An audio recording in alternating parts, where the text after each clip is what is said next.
Larry or Judy Nichols? Which one is going to read this? Those 2 pages. Okay.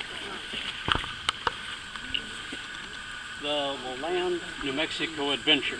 In January 1909, John and his son Will and daughter Rebecca and her husband Bob Nichols moved to New Mexico.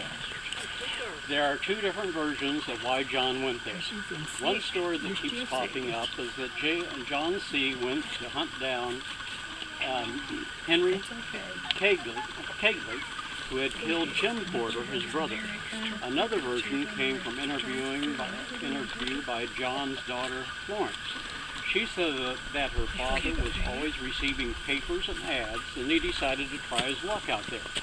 He needed to stay 6 months to claim the land. However, 3 months were all that they could take of this desolate, dry land.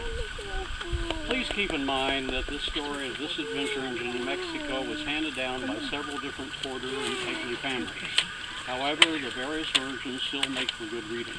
The facts are the same about the hardships the small group endured.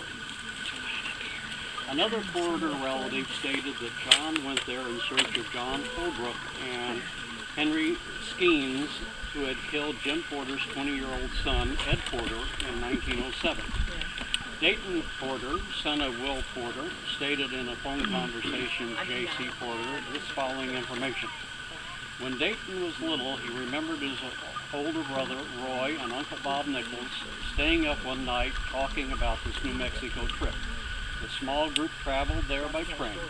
After getting off the train, they had several miles to go. Mules and wagons were purchased after they arrived in New Mexico.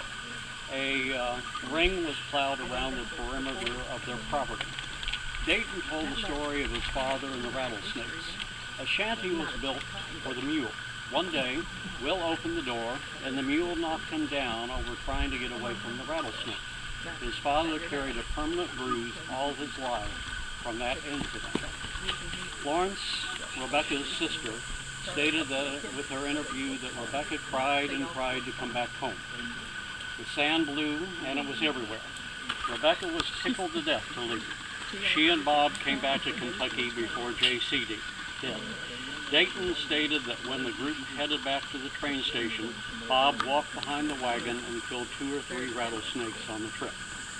Florence also stated that their mother, Lucy, was so afraid that she would have to go out there.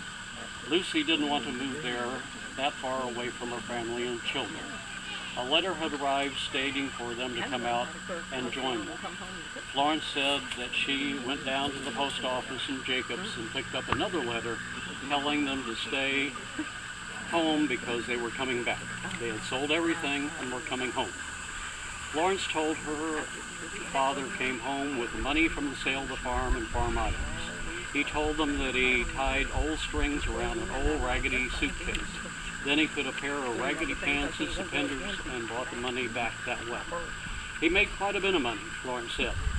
I don't know why it was, but my dad, he could make a living on a rock. He did that, but he never throwed anything away. He kept everything. He just knowed how to make a living.